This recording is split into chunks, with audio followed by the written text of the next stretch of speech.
Earful Tower listeners, it's Oliver G here. It's a new year, it's a new decade, it's a new season of the show, and I've got a lot of exciting things to share with you. But first, let me ask you a question. When I say first arrondissement of Paris, what do you think? Do you think about the Louvre Museum? Do you know who's inside the Louvre Museum? Of course you do. It's the most famous woman in Paris, maybe in the world, maybe in art history, the Mona Lisa. In this episode, you're going to hear me and my guest track down Mona Lisa in a very empty Louvre museum, just like the Da Vinci Code, but more on that in a second. First, let me just explain what's going on here. If you've been listening to this show for a long time, you'll know that I've done many seasons, 5, 6 seasons already. This season I'm a little bit more organized. I'm going to be doing 20 episodes, of which this is the first one. And in every episode, I'm going to focus on one of the districts of Paris, or as they're known in French, the arrondissements. So if you're brand new to Paris, which I kind of doubt that you're brand new to Paris, but if you didn't know, these 20 districts are arranged in a snail-like formation, going from one in the very center, spiraling clockwise out until number 20, which is over in eastern Paris, which is where kind of Belleville and Père Lachaise are. So we're starting episode 1 right in the middle with a very special guest, Maria Pasca, who's the communications director and the marketing manager of a brand called My Private Paris. Now it's a boutique travel agency, they do customized tours, they know Paris inside out, and they got in touch with me a while back, and I went and had lunch with Maria and Bertrand, one of the founders of the company, a lunch by the Arc de Triomphe. They said to me, tell me a little bit about your new season idea. And I said, well, I'm going to be going through the arrondissements, starting from 1, going to 20. They said, what are you doing for number 1? I said, well, I plan to go into the Louvre.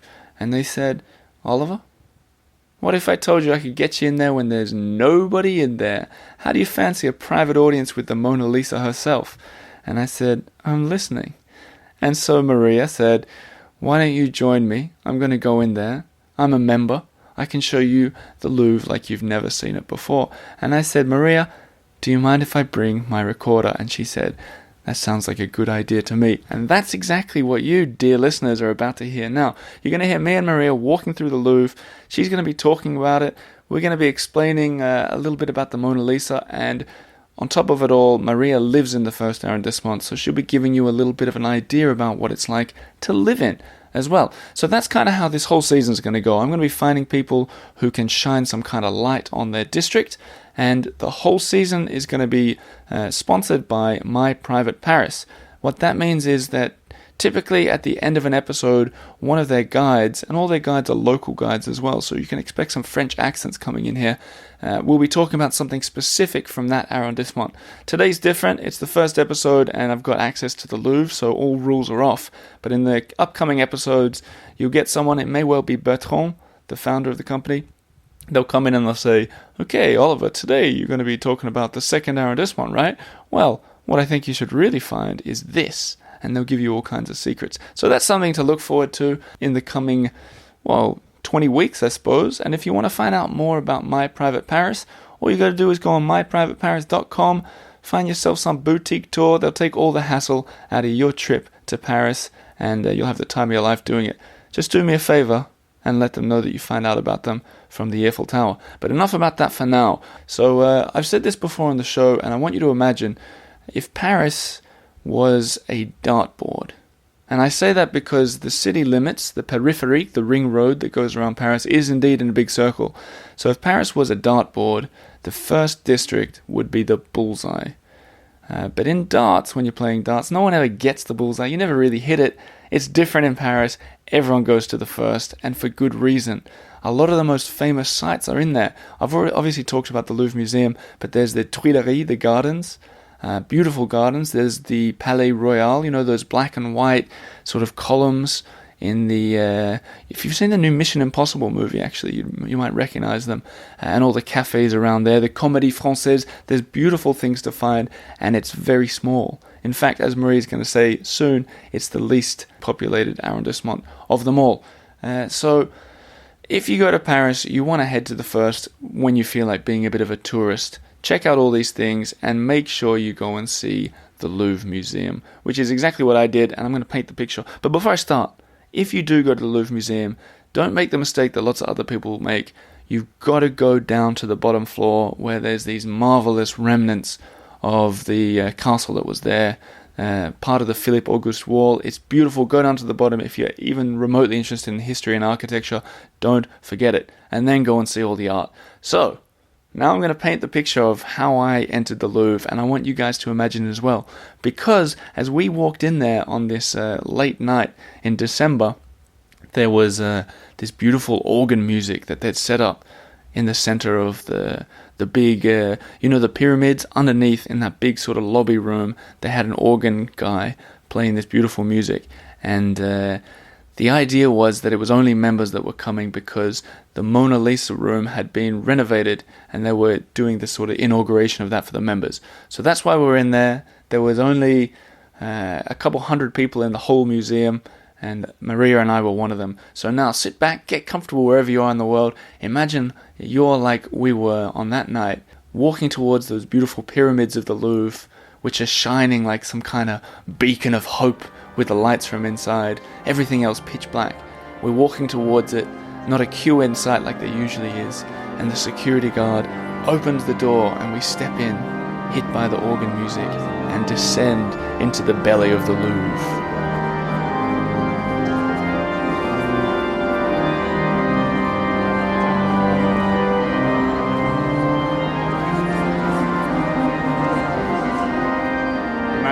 Maria, thank you for bringing me into the Louvre. What an entrance this is. Maybe we should talk about what we're seeing. So usually this is the sort of main entry hall where there's a billion people standing. Yeah, so we're coming through the pyramid. There are several entrances to the Louvre. And it's just amazing how we had no queue to wait or a line to do. And instead of a million tourists in front of us now, we see a man playing some kind of organs. Yeah. And just a few members of the Louvre here with us. Okay, so give me the quick version of the highlights of what we're going to see right now. So tonight, this is a special night because the Louvre is inaugurating the room where the Mona Lisa is. They have repainted it and done some works over the summer. So this is a special event to present the new room to the members, and there will be also the rooms around that will be open, like the Grand Galerie. Full of Italian paintings and also Spanish as well, so should be really fun. And will we get to get up close and personal with Mona? Yes. Okay, I've got some questions for her as well. Okay, amazing. Let's descend, let's go.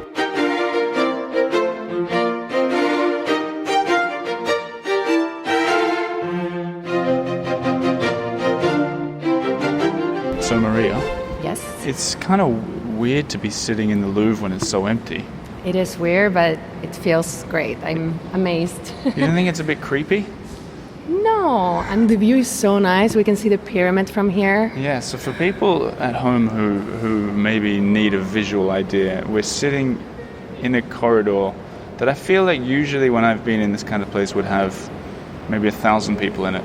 Yep. I can see 4 people right now.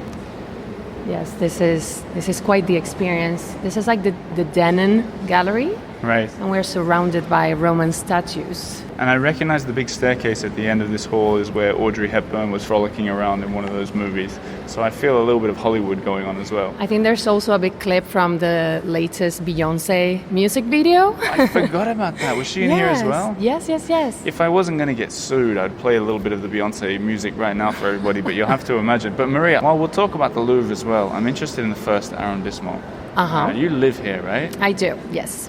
It's been 2 years. 2 years you've lived in the first arrondissement? Yeah. People probably think of the first as like really touristy, overpriced.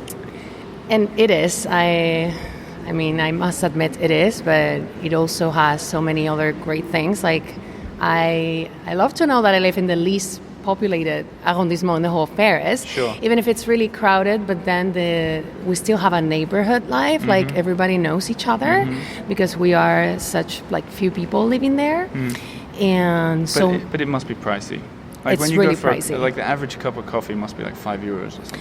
If you want espresso, it can be 2 or 3, but yeah, if you want some milk in it, at least 5. That milk is worth €3, everybody. Yeah. So what were you going to say? There's the village community. Village, would you say? Like, is there... Not really, I wouldn't say a village, Yeah. because when you walk around, there are so many tourists, and it's such a busy quartier, right? So many people work in it, and there's always things going on, especially around Fashion Week, a lot of fashion people. So you definitely see a lot of like faces you wouldn't see normally, but you know the person at the bakery Sure. and your local supermarket. So I think that's kind of true, like all over France, in every city, and like the bakery is the community. Yes, It pays to know your baker.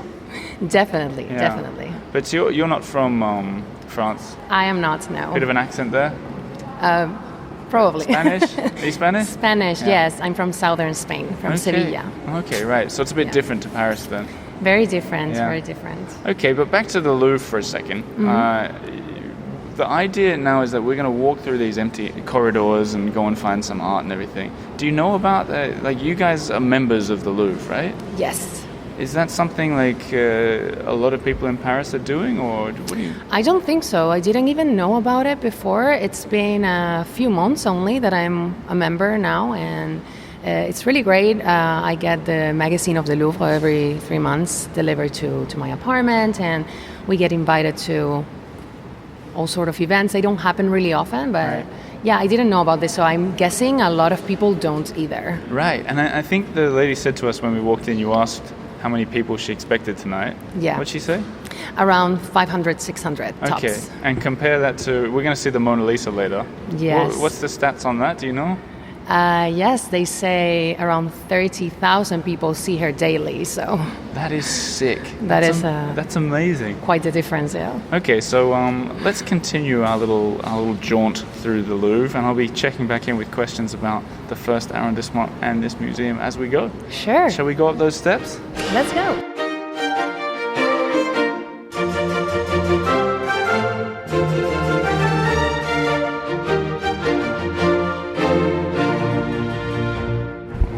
What's that thing up there? So right here we see an Apollo statue inside a glass box, and this is actually quite interesting. And you're familiar with the Kickstarter and crowdfunding Yes, absolutely. world. The Louvre is throwing a crowdfunding for this statue right here. So this little Apollo statue, Yes. they're which is- crowdfunding for it. They're crowdfunding for it, Okay. exactly. And you can actually make a donation, and no matter the quantity of it, you will have your name or whoever's name you choose Right. placed on a board that will be right here where the statue stands, just behind it. Okay, so they've obviously loaned it from somewhere else, this little Apollo, who is about the size of my arm. Yeah. But I like the idea of, in fact, it's funny, it's exactly the same as what I've done on the Kickstarter, which by the time this comes out, we'll only have a few days left, but people can sort of pay a premium price and get their name in the book, which I think, I don't know about you guys at home, but having your name in a book sounds a little bit more exciting than being on some wall in the Louvre, but fair enough. Yeah, fair I wonder enough. how many people have chipped in Me too. to help us acquire the Apollo Kitharodos from Pompeii. Okay, that's pretty interesting. And all these pictures will be on the site and on Instagram and everything. Up the stairs? Up the stairs.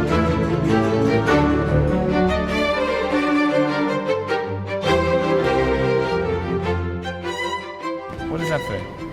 So the thing is, you've watched the Da Vinci Code, right? Haven't we all? Yes. I think everyone has seen that, at least read the book, right? Definitely. So in the book and in the movie, they talk about I think they say the Rose Line, which is really known as the Paris Meridian or Arago Meridian. And there are many inaccuracies, both in the book and in the movie. But one thing that is right is that you can find medallions tracing the meridian around Paris, and that's one of them. So we're looking at one of them down there. We're halfway up the stairs, the Audrey Hepburn stairs. I just got a photo with absolutely no one in the photo. But we're looking over the left-hand side as you go up. But I've seen them around Paris as well, right? Mm-hmm. They're all over the place. I think in the Luxembourg Garden as well. Right, so Just if I was to going draw a across line between, it would go essentially north to south, right through Paris. That Yeah, makes I think the northest point is Dunkerque. yeah, that makes sense. I can't remember the southerns, but yeah. All right, there you go. And they go right through the middle of the Louvre, if anyone was doubting just how central we are. Exactly. Onwards, I see a Onward. sign for the Mona Lisa. She's waiting for us.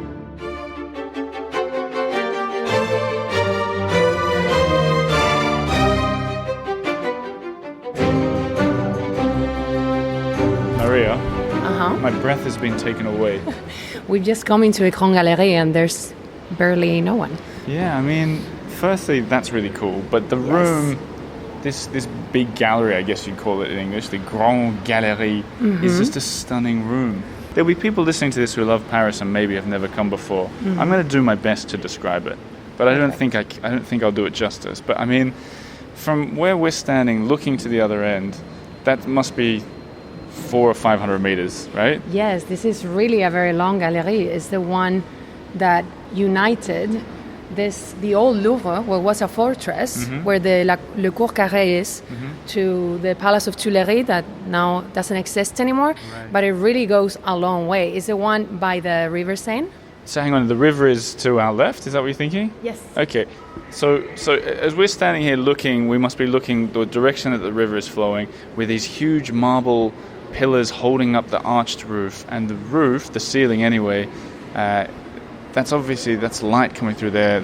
It's glass panels, and it just looks amazing. On each side, artwork as far as you can see, plus big marble statues. And right behind us, well, it's now closed, but this room is where the Mona Lisa was first hanged, and it's also where she was stolen, and which was what made her so famous. And that's the thing. A lot of people probably, I mean, anyone who's listened this far has heard of the Mona Lisa. A lot of people probably wonder why she's famous, and that's the story, right? She was stolen. Yes, the hype that she has, as we know it today, comes from she being stolen in 1911 by a worker of the Louvre, actually, an Italian man, a nationalist, who thought she would be better off back in her home country. Is that what it was about, just to take her back home? Well, that's what he claimed in his trial. Right. The Mona Lisa was disappeared for like 2 years. He had it hidden under his bed in his apartment in front of Canal Saint-Martin, which was quite a low-class area back then. Well, the Mona Lisa was found when he took it with him to Italy, and he tried to sell it to an art dealer in Florence. Right. Because he really believed that she should be where Leonardo da Vinci was from. It's kind of weird because Da Vinci ended up moving to France, didn't he? Well, yes, the rightful owner, actually, of the Mona Lisa is the French government. But Da Vinci took Mona Lisa with him from Florence to France when he started to work for Francis I, King of France back then. And he died, and he hadn't yet finished it. So everything that he left was inherited by his apprentices, and this apprentice called Melzi, he was very happy about keeping all his clothes because Da Vinci was already a famous artist in life, and Francis I, who was very interested in the art, bought everything from Melzi, including the Mona Lisa. So there's a contract signed, and it's proven that the Mona Lisa belongs to France. Interesting. And then I think a lot of people who come to the Louvre today would come specifically to see the Mona Lisa. For sure. Which isn't behind the door that we're standing in front of, but has been moved, further down this Grand Gallery? Or? Well, yeah, for it years. Moved recently, right? Well, this summer, so the room where she is right now is the room where she's been for decades now. She was moved temporarily over the summer just because they were doing works in the room. They were repainting it. I see. That's why she was relocated, and this summer really was crazy if anyone came to visit Paris. I didn't see the Mona Lisa during the summer, but I did see a lot of people complaining that people felt like there were long sheep queues, basically being yes, forced in for 5 seconds. So that should change now, because we will see, or maybe that's not built in for tonight's event, but if you come now to visit the Mona Lisa, there's a kind of a queuing system, which I think is a really good idea. It works? Yeah. I've been here several times since it's in place, and it's a better way for everybody. There's not a crowd anymore right in front of her, right? Well, that was the thing, right? Yes. It used to be like 500 people standing there looking. Now there's an organized crowd in a line, and you can get like a couple of minutes in front of her. Right. How do they decide how long you get to spend with her? I'm not sure. No? I'm guessing it depends on how many people are waiting in line. Right. Okay, let's go and find her then.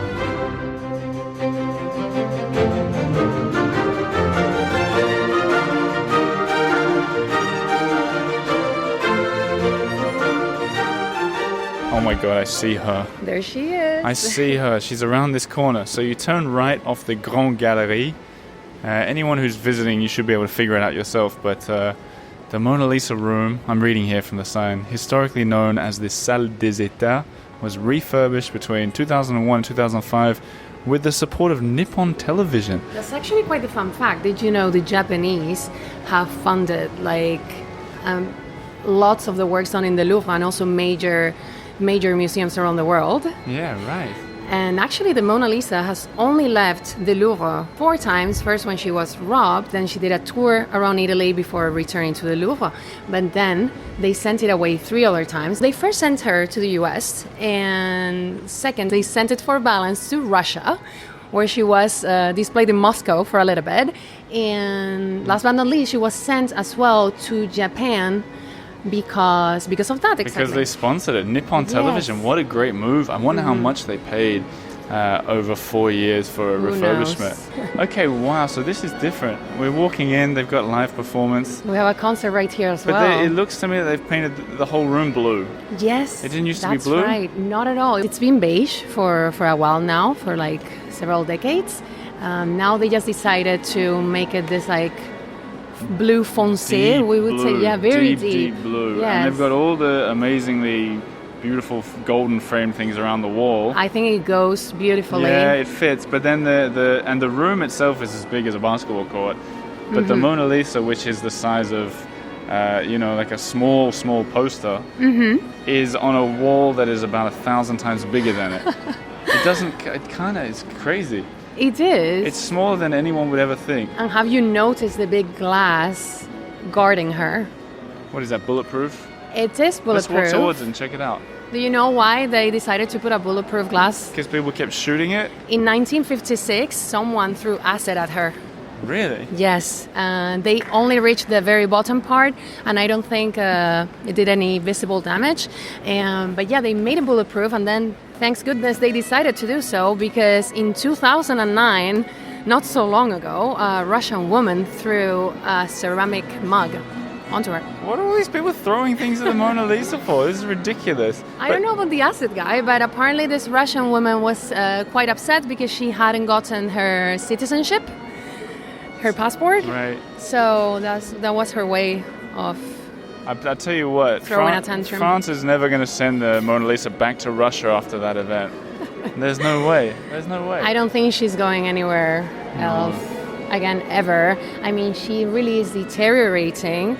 The colors are fading away every day, so I don't think it would be easy to move her again. For people at home, we're standing directly in front of the Like, here's what I don't get, right? We're in front of the Mona Lisa. We're about, 4 meters away from it. There's only 6 people here standing there looking. In the room, there's maybe 50 people.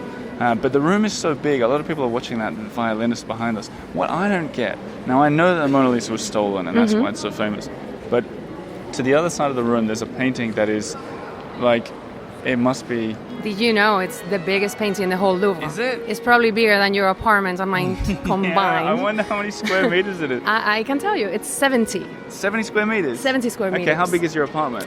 43. Okay, together it's the same as our... if we add our apartments together, it's the size of that painting. Isn't that crazy? That is insane. And what I don't get is, like, everyone comes to... I know Mona Lisa was stolen, it's famous, but it always is surprising to me that people don't even look at the other ones. Yeah, it's really such a shame, but... I mean, I think also Mona Lisa is a victim of her own fame, because a lot of people come in and they're like, oh wow, like some people you will hear, they're even disappointed. Yeah.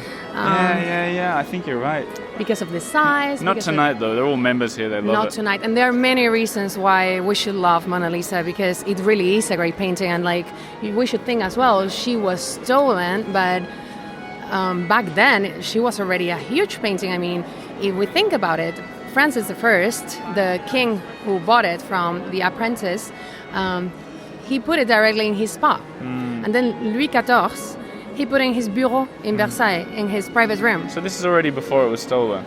Yeah, this is all before she was stolen. Okay, but that's why she was already so famous, because she was so well loved. Right, I thought it was more that it was just a normal painting that got stolen. So obviously I got that bit wrong. It really is not a normal painting, and we can see why. Like, we will approach it and maybe we can discuss a bit about her. Also about the size, maybe some people are curious about the size. Yeah, what is the size? The size, we could say, is kind of like almost like real life kind of size. It's not a magnified portrait at all. And that is because back then, in the 1500s, it went with thematics, right? Religious paintings. Those will get, and as you can see right here, we have one on the left, is absolutely massive. It's a religious allegory. So first will be religious theme, then mythology, then history, then royalty, and last, private portraits. And that's what she is. She's do you know who she is? I don't know. I read once that people thought it was Da Vinci himself as a woman. They are, with great fame comes, of course, great speculation. Right. But it's proven today that she was the wife of a silk merchant from Florence. Right. And Mr. Giocondo or something like that. Yes. I did go to the Da Vinci exhibition here in the Louvre a couple of weeks ago.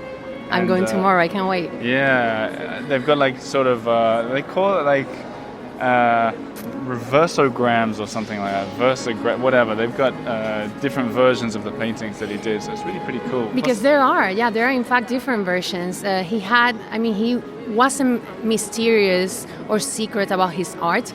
He had his atelier open to many people, art lovers, and also many apprentices that worked with him and painted different versions of his paintings. He also has only 15 paintings in total, which is like very, very small collection.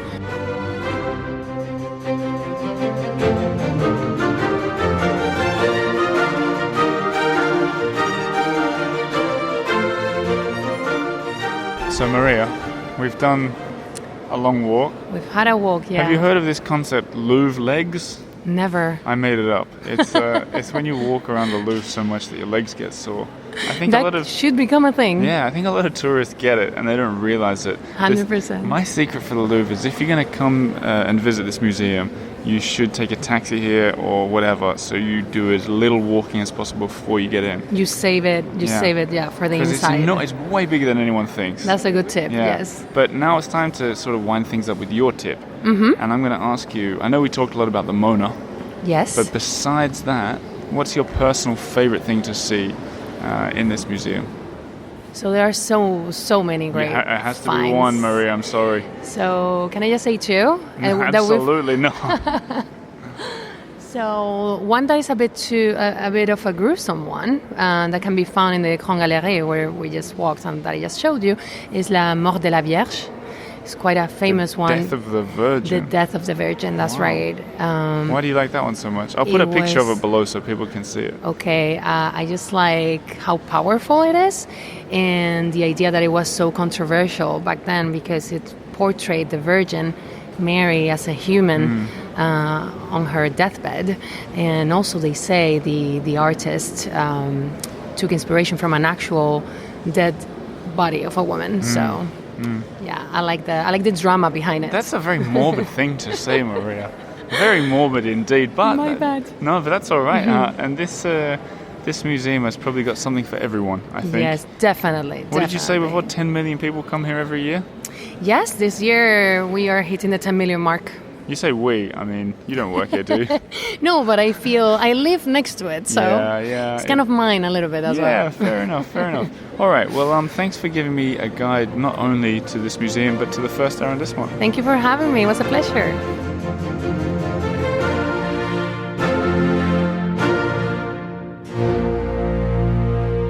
So there you have it. That was Maria and I in the Louvre. She works as the communications director for My Private Paris. If you are thinking to come to Paris and it's all a bit of a headache and you want it all sort of booked out, you want some custom help, check them out, myprivateparis.com. Let them know that you were sent there from Oliver on the Earful Tower. They're the sponsor of the show. You'll hear more from them in snippets in upcoming episodes. But before I get on to what we can look forward to, I just want to say a little word.